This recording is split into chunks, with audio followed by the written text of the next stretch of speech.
Hi friends, Nenu Mimuku. Today class reflection of light at curved surfaces. Today derivation of formula for curved mirrors.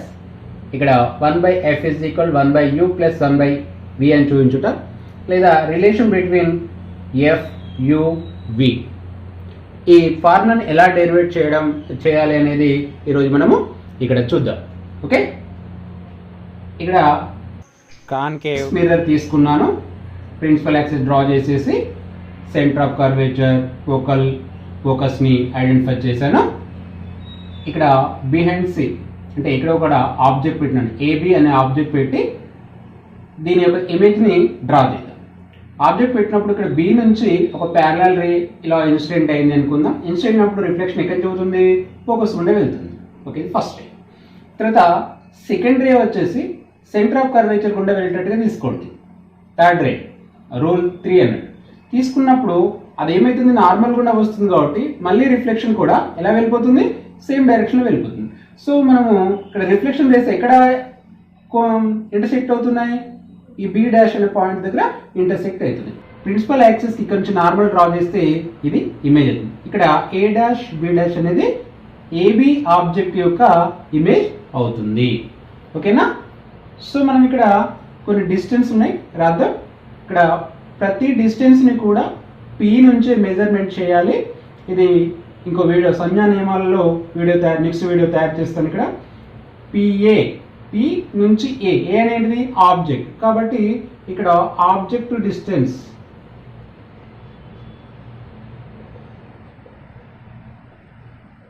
P అని ఏమంటారు, object distance. దీన్ని యూతో చూపిస్తాం.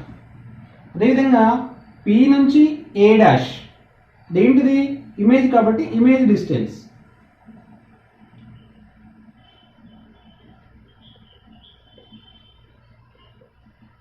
P A dash దీన్ని వితో చేద్దాం. Next radius of curvature P నుండి సికి ఏమంటారు, దాన్ని రేడియస్ ఆఫ్ కర్వేచర్, దాన్ని ఆర్తో చూపించాం. దాన్ని మనం 2f తోటి కూడా చూపించవచ్చు. ఎందుకంటే ఇక్కడ నుంచి ఇక్కడికి ఎఫ్, ఇక్కడ నుంచి ఇక్కడికి ఎఫ్ కాబట్టి టోటల్ డిస్టెన్స్ ఆర్ అయినప్పుడు R is equal to F. మనం ఇంతకుముందు కూడా చెప్పుకున్నాం. నెక్స్ట్ ఫోకల్ లెంత్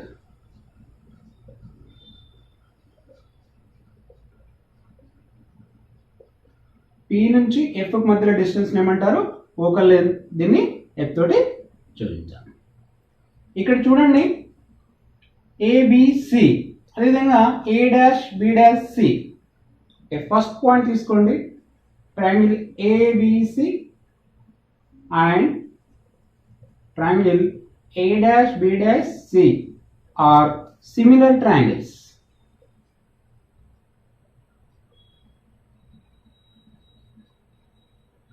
ఎందుకు సిమిలర్ ట్రయాంగిల్స్ అని చెప్తున్నా అంటే, ఇది రైట్ యాంగిల్ కదా, ఏ డాష్ అనేది ఇక్కడిది, ఇది కూడా రైట్ యాంగిల్.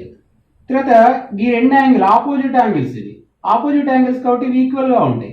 అంటే ఒక రెండు ట్రయాంగిల్స్లోని రెండు యాంగిల్స్ కింద సమానమైనప్పుడు థర్డ్ యాంగిల్ కూడా ఈక్వల్గానే ఉంటుంది. కాబట్టి మనము యాంగిల్ ప్రాపర్టీ ఆధారంగా ఈ 2 ట్రయాంగిల్స్ని మనము సిమిలర్ ట్రయాంగిల్స్ అని చెప్పొచ్చు. సో ఇక్కడ మీకు ఫిగర్ ఇచ్చాను, ఈ ట్రయాంగిల్ని ఇక్కడ ఇచ్చాను ఏబిసి అని. అదేవిధంగా ఈ ట్రయాంగిల్ని ఇక్కడ ఏ డాష్ బి డాష్ సి ఇక్కడ క్లియర్గా అర్థం కావడానికి ఇచ్చాను. ఓకేనా? ఇలా సిమిలర్ ట్రయాంగిల్స్ ఉన్నప్పుడు ఒక ప్రాపర్టీ తెలుసు మనకు, correspondent side ratio are equal. Correspondent side ఏంటి, దీనికి ఇది కరెస్పాండెంట్ అవుతుంది, ఈ సైడ్కు ఈ సైడ్ కరెస్పాండెంట్ అవుతుంది, ఈ సైడ్కు ఈ సైడ్ కరెస్పాండెంట్ అవుతుంది. సో ఇక్కడ correspondent side ratio AB by A dash B dash is equal AC. అంటే ఈ సైడ్ కరెస్పాండెంట్ది ఇది కదా, ఏ డాష్ సి. సో ఈ విధంగా అంటే కరెస్పాండెంట్ రేషియో ఆర్ ఈక్వల్. మనం ఇది మ్యాథమెటిక్స్లో నేర్చుకుంటే ఒకసారి గుర్తు చేసుకున్నాం. కాబట్టి ఇక్కడ సేమ్ ఇదే ట్రయాంగిల్స్ ఇక్కడ ఇచ్చాయి కాబట్టి ఈ సైడ్ ఏబి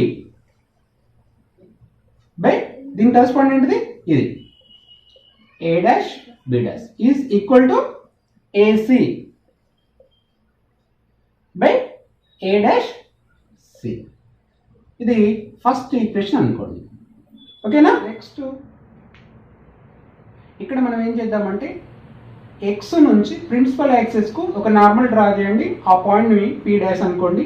ఇక్కడ కూడా చూడండి రెండు ట్రయాంగిల్స్ ఉంటాయి, ఎక్స్ పీ డాష్ ఎఫ్, అదేవిధంగా A dash B dash F. ఇవి కూడా సిమిలర్ ట్రయాంగిల్స్, ఎందుకంటే ఇది నార్మల్ ఇది నార్మల్, ఇది ఆపోజిట్ యాంగిల్స్, ఇవి రెండు ఈక్వల్గా ఉంటాయి కాబట్టి ఈ యాంగిల్ ఈక్వల్గా ఉంటుంది.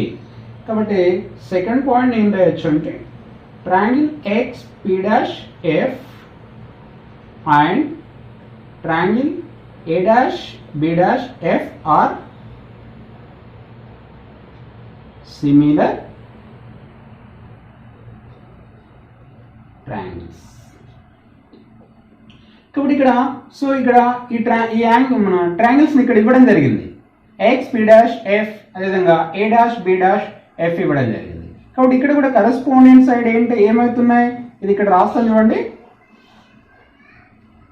ఎక్స్ పి డాష్ బై దీని కరెస్పాండెంట్ ఏంటిది ఇది కదా, A dash B dash is equal P dash F by దీని కరెస్పాండెంట్ ఏంటిది ఏ డాష్ ఎఫ్. ఇది సెకండ్ ఈక్వేషన్ అనుకోండి. ఓకే, ఇక్కడ థర్డ్ పాయింట్ చూడండి, ఎక్స్పీ బదులు మనము ఎక్స్పీ డాష్ ఉంది కదా, ఇది ఏబికి ఈక్వల్గా ఉంటుంది కాబట్టి నేను ఎక్స్పీ డాష్ బదులు ఏం రాస్తున్నానంటే ఏబి రాస్తాను by A dash B dash అలానే రాస్తాను. ఇక్కడ P dash F by A dash F ఇక్కడ రాయండి, XP dash is equal AB. ఓకేనా. ఇక్కడ ఫస్ట్ ఈక్వేషన్ థర్డ్ ఈక్వేషన్ చూడండి, ఇక్కడ AB by A dash B dash, ఇక్కడ AB by A dash B dash అంటే ఇది ఈక్వల్గా ఉన్నప్పుడు ఇక్కడ ఇది ఈక్వల్గా అవుతుంది. కాబట్టి ఫోర్త్ మనం ఏం రాయొచ్చు అంటే ఫ్రమ్ ఈక్వేషన్ 1 అండ్ థర్డ్ అంటే ఈక్వేషన్ 1, 2, 1, 3 నుంచి మనం ఏం రాయొచ్చు అంటే AC by A dash C is equal P dash F by A dash F. దీన్ని ఫోర్త్ ఈక్వేషన్ అనుకోండి. ఇక్కడ if rays are paraxial rays then P is equal P dash. ఇక్కడ paraxial rays అంటే ప్రిన్సిపల్ యాక్సిస్ ఉంది కదా, ఈ principal axis కు very near అంటే క్లోజ్ గా ప్యారలల్ గా ఉన్న రేస్ ఏమంటారంటే పారాక్సిల్ రేస్. అయితే ఇక్కడ మనకు ప్యారలల్ గా ఇది దూరంగా ఉంది, దూరంగా ఉండడం వల్ల ఈ కర్వ్ నుంచి ఇక్కడికి నార్మల్ డ్రా చేస్తే పీకి పీ డాష్ కు డిస్టెన్స్ ఉంది. అయితే ఈ ప్యారలల్ రే అనేది వెరీ నియర్ గా వచ్చినప్పుడు ఈ పీ డాష్ ఏమైతుంది కోయిన్సైడ్ అవుతుంది. అప్పుడు మనం ఏం రాసుకోవచ్చు, P is equal to P dash అని రాయొచ్చు. కాబట్టి మనం ఫోర్త్ ఈక్వేషన్ ఏం రాయొచ్చు అంటే AC by A dash C is equal PF by A dash F అని రాయొచ్చు. అంటే ఇక్కడ ఏం రాస్తాం మనము, పారాక్సిల్ రేస్ అయినందుకు P is equal to P dash అని రాసాము. అయితే మనకు ఇక్కడ ఏసీ కానీ ఏ డాష్ సి కానివ్వండి ఏ డాష్ ఎఫ్ కానివ్వండి మనకి టర్మ్స్ తెలియవు.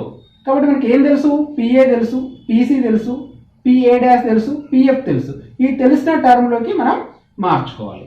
ఇక్కడ ఏసీ అంటే చూడండి ఎలా మారుదాము, మనకి ఇక్కడ నుంచి ఇక్కడికి డిస్టెన్స్ తెలియదు కాబట్టి దీని ఎంత అని తెలుసుకోవాలంటే ఫస్ట్ తెలిసిన వాటి నుంచి తెలియదని తెలుసుకోవాలి.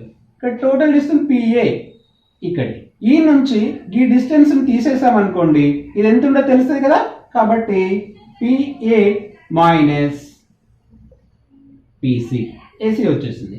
నెక్స్ట్ ఏ డాష్ సి,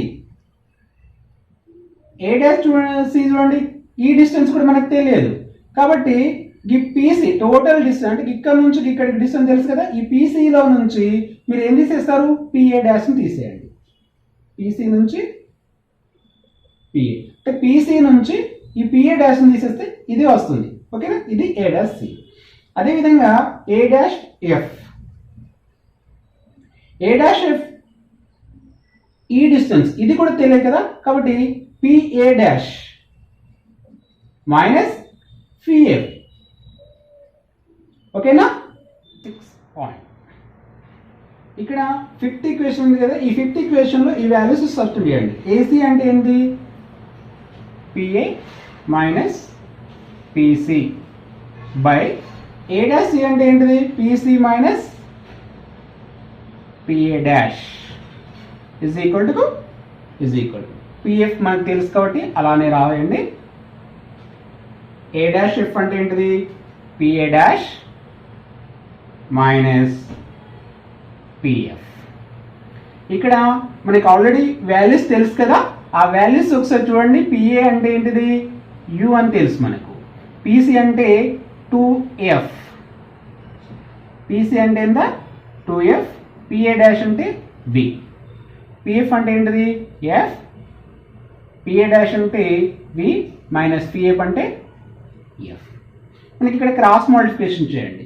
క్రాస్ మల్టిప్లికేషన్ చేస్తే u minus 2f v minus F is equal, v minus u ఇటు వెళ్ళిపోతుంది కాబట్టి ఇంటూ అవుతుంది, f into 2f minus v. ఇది ఇటు వెళ్ళిపోయింది, ఇది ఇటు వెళ్ళిపోయింది. ఇప్పుడు ఇంటూ చేయండి, u తోటి ఫస్ట్ ఇంటూ చేయండి. u తోటి vని ఏం చేస్తే uv minus minus u into F uf, u తోటి అయితే next minus 2f into v minus 2vf minus in minus plus 2f into F plus 2f square, ఎందుకు minus in minus plus is equal ఇక్కడ f into 2f square minus minus f into v vf. ఇక్కడ uv ఒకటి దాన్ని ఇటు ఉంచేసుకొని ఈ మిగతా terms అన్ని అటు పంపించండి. అప్పుడు ఏమైతుందంటే వీటి గుర్తులు చేంజ్ అయిపోతాయి.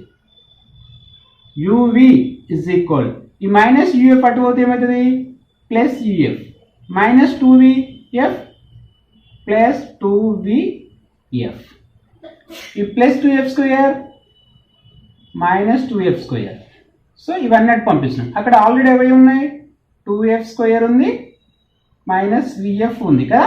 ఇక్కడ minus 2f square plus 2f square cancel చేయొచ్చా, చేయొచ్చు. ఇక్కడ uv రాయండి, uf అలానే రాసుకోండి. ఇక్కడ 2vf ఉంది, ఇక్కడ ఒక vf ఉంది, అంటే ఇందులో నుంచి తీసేయండి. ఎంత వస్తుంది, ప్లస్ vf వస్తుంది. ఓకేనా. దీన్ని సిక్స్త్ ఈక్వేషన్ అనుకోండి.